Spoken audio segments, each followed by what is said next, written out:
saison physiquement, ça veut dire qu'il y a des lois spirituelles que tu connais. Tu ne peux pas vivre une bonne saison sur la terre alors que tu ne connais pas d'abord les lois qui gouvernent la saison que tu veux vivre. Alléluia. Tu ne peux pas, il est vraiment impossible que tu gouvernes sur la terre, que tu vives une saison sans connaître ce que les lois de cette saison. Voilà pourquoi Joseph a dit à Pharaon, il a dit le songe que tu as vu, ça veut dire il y a 14 années, il y a 7 années d'abondance et il y a 7 années de sécheresse. Et après il lui dit les formules qu'il faut pour couvrir les 7 années de sécheresse. Pourquoi? Parce que Joseph connaissait la loi qui doit combler les vides de la sécheresse. Parce que si tu comptes entrer dans une nouvelle saison, tu dois te rassurer que tu connais les lois de la saison. Le problème c'est que l'on peut tous venir ici, on est en train d'appliquer peut-être la loi pour devenir puissant, je vais dire dans le prophétique, il y a des lois. Pour devenir puissant financièrement, il y a des lois. Et autant de personnes, vous allez voir même, il y a de ces personnes qui prient beaucoup, mais qui ne s'aiment jamais. Parce qu'ils ont pris juste un côté de la loi, d'une certaine loi, et ils ont appliqué cela. Une chose est certaine, ils seront puissants dans ces couloirs. Mais tout couloir qui existe a aussi ses principes.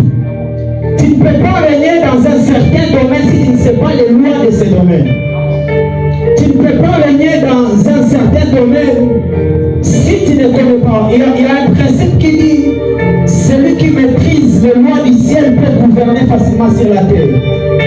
Parce que si tu ne connais pas comment fonctionne le monde spirituel, tu seras victime des choses qui se passent dans le monde physique. Si tu ne connais pas la fonctionnalité du monde spirituel, tu ne sauras pas jouir du monde physique.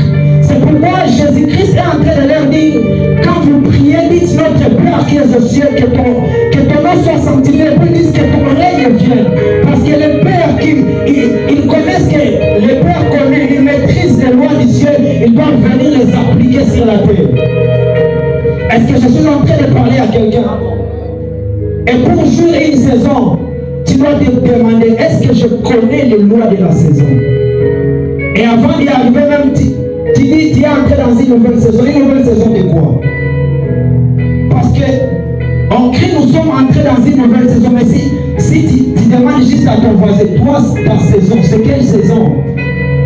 Il y a une personne, lui, c'est juste un champ. C'est juste un champ, c'est une nouvelle saison, mais il ne sait pas c'est dans quelle saison. Il y a une saison collective qu'on est en train de tous, mais chacun a une particularité dans sa saison.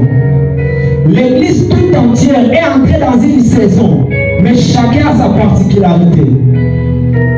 Les enfants d'Israël, ceux qui sont entrés en Canaan, tous ont joui de la saison, mais chacun avait sa terre. Chacun avait sa terre. Ça veut dire qu'on peut être tous dans une bonne saison, mais on n'aura pas les mêmes principes. Peut-être l'autre est entré dans une saison où Dieu va l'élever dans les finances. Lui, il va beaucoup plus pratiquer la loi de la sémence, de donner. Peut-être l'autre, Dieu va l'élever beaucoup plus dans la spiritualité. Laissez-lui gêner beaucoup, prier beaucoup. Peut-être l'autre, Dieu va l'élever, je ne sais pas, il va lui donner une très grande influence. Laissez-lui se sanctifier, se séparer de certaines souillures. Parce que c'est la saison qui l'impose de faire ces choses.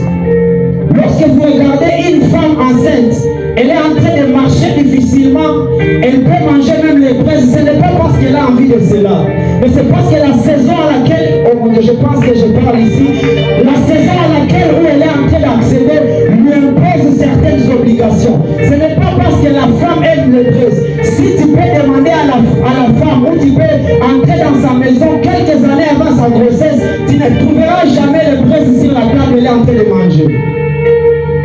Si tu entres dans sa maison quelques années avant, tu ne trouveras jamais quelqu'un est né devant toi, ça veut dire il est grand que toi.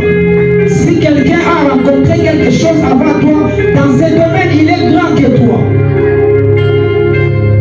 Et tu ne peux pas te dire que tu vas régner dans tu ne maîtrises pas les lois des cieux. L'Éternel parle à Job, il dit, connaît-il, mon Dieu, mon roi, j'aime ce verset, il dit, connaît-il les lois du ciel et applique-t-il son pouvoir sur la terre?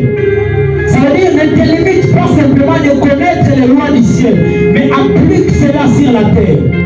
Voilà pourquoi la Bible déclare que Esdras était